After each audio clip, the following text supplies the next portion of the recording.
Today we're diving into a topic that many find difficult to navigate: how to communicate with your partner when you're not satisfied in bed, without them misjudging or misunderstanding you.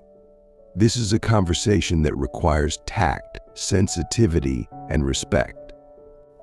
We'll explore why this is important, the potential pitfalls, and how to express yourself in a way that strengthens your relationship. We'll also share a story that shows how this conversation can go wrong but end up right with the right approach.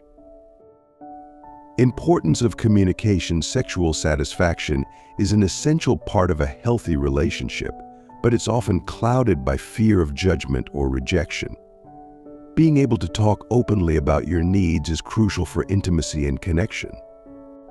It's not about criticizing your partner or making them feel inadequate. It's about building a stronger, more fulfilling relationship together.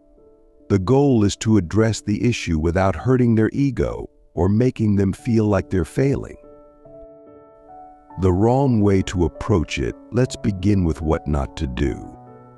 Imagine Sarah, who had been dating David for a year. She loved him dearly but felt unsatisfied in their intimate life.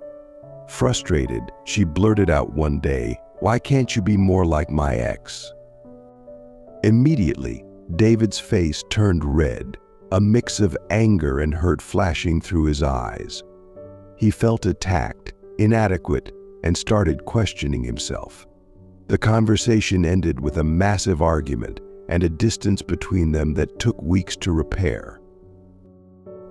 The right way to approach it. So, how could Sarah have handled it better?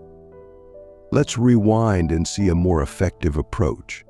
Instead of comparing David to her past partners, Sarah could start the conversation with reassurance. "David, I love being with you, and I feel so connected to you. I've been thinking about how we can make our relationship even better. I want to share something that's been on my mind." We're going to dive into the story of Naomi and Chris.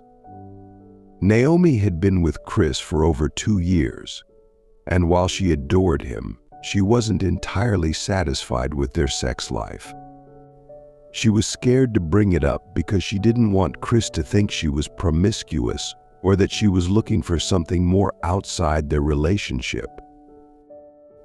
One day, after yet another unsatisfying night, Naomi decided she had to speak up. But instead of focusing on what wasn't working, she decided to frame it around her feelings and desires.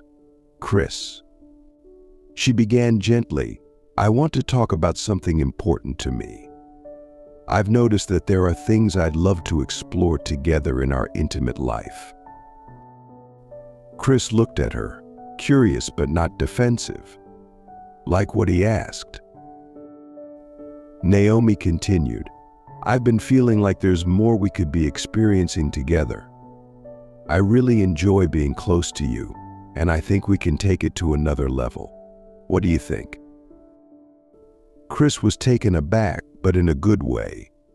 He realized Naomi wasn't criticizing him. She was inviting him to join her on a journey of exploration and growth. They talked about their fantasies, what they liked, and what they were curious about. This conversation, which could have been disastrous, ended up being one of the most intimate and connecting moments they'd ever had. Building up to the conversation. Self-reflection. Before you talk to your partner, take some time to understand your feelings. What is it that you're missing or longing for? Is it more foreplay, different positions, or more emotional connection? Knowing what you want will help you communicate clearly. Timing is key. Choose a time when you're both relaxed and not in the heat of the moment. A private, calm environment is crucial for this kind of sensitive discussion. Use I statements. Frame your conversation around your experiences and feelings rather than his actions.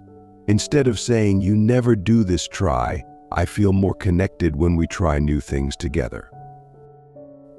Reassure him. Make it clear that your dissatisfaction isn't about him being inadequate, but about wanting to explore more together. Reassure him that you're attracted to him and love being with him.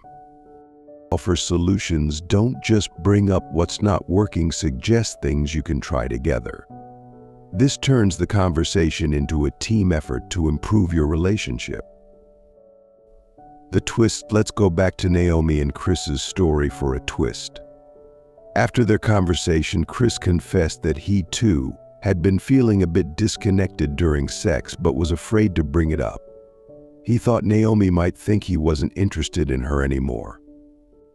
Naomi was surprised and relieved to hear this, realizing they both had unspoken desires and concerns.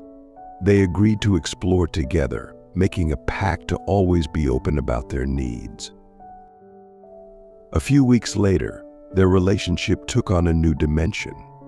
They started planning date nights focused on intimacy, trying new things, and talking openly about their experiences.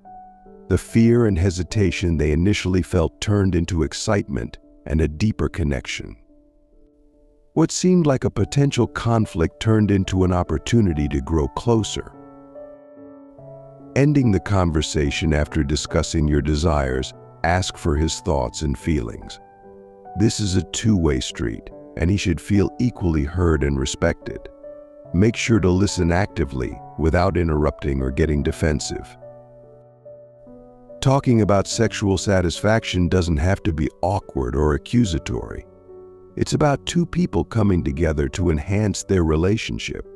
Remember, it's not about being perfect, but about being honest and open. And if you handle it with love and respect, you might find that what starts as a difficult conversation could lead to a deeper connection than you ever imagined. If you found this video helpful, don't forget to like, share, and subscribe. And let us know in the comments how you've navigated difficult conversations with your partner. Remember, love is about growing together, not staying the same. See you in the next video.